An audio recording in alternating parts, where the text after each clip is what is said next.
Okay, in this tutorial we are going to concentrate on the Concord strike team. Two different methods as these two show.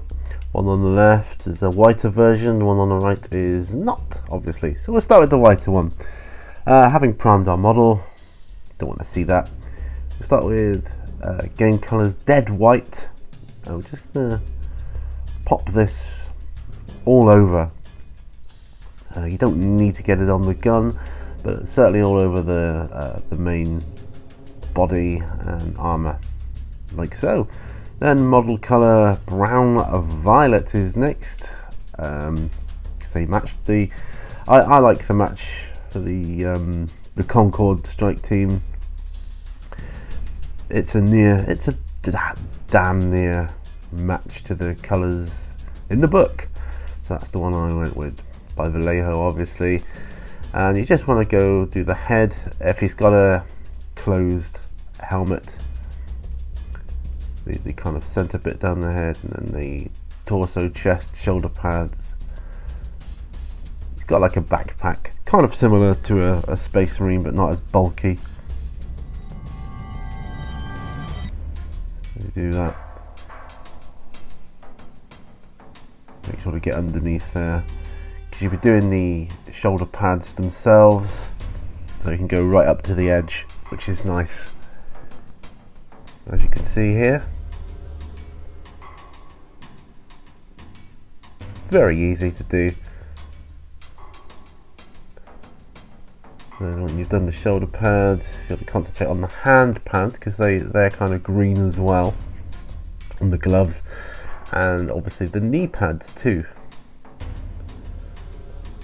Then when you've done that, obviously the couple bits on his like where his ears would be underneath the helmet. I don't know if you can see that. Alright, next I went with Temple Guard blue to do the kind of glowing section of the gun, because they're quite small, so you don't need to go too many layers on this. Just put a nice layer of Temple Guard blue down. That seems to do quite well. Back to the brown violet then. We're going to paint the ends of the gun,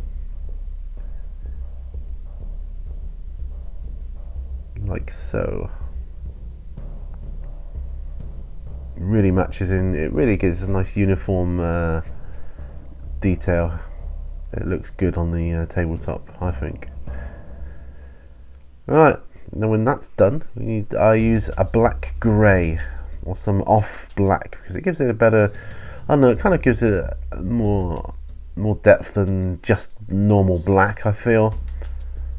I think normal black can be a bit boring sometimes, and I'm using this on the back of the gun, the back section and the top, like so. It really is a great colour. Now that's most of the base colours done, so we're going to put a shade wash of Nuln Oil all over, and this will really start making it look like where I want it to be. So don't water it down or anything, but just be careful not to get the shade wash on the glowing section of the gun, and you're in good shape.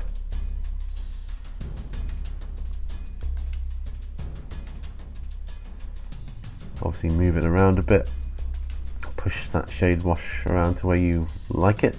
Now when that's dry, I come back in with some Praxetti white, just to bring the whites back up again. Just dry brush lightly over the white areas, just to bring the whites back up again, back up a notch. Depends how dirty you want it to look, I guess. That's what you can do.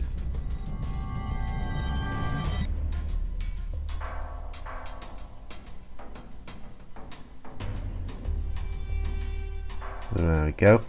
And then once that's done, all the white areas, I use Longbeard Grey to kind of go over the green areas and edges to bring them out. Longbeard Grey really is good. It works well with the green or brown violet, but it's kind of essentially like an olive green. But it kind of works well with that, bringing out the detail there, and it offsets the white as well, which is good. And be sure to go over the tops of the black on the gun as well, and the top of the green on the bottom of the, well, where the barrel would be. Then I'm going to do Mephisto on red. There's a couple of little red doodad things on his chest. I'm not sure what they are, but they kind of look red in a few of the pictures, so pop that in. And there we go. Part 1 of the Concord Strike team. Wow, to paint one. Thank you very much for watching. Please check out my Patreon page and like, share, subscribe, and support me in my future endeavours. Thank you. Till then, all brushes lead to war.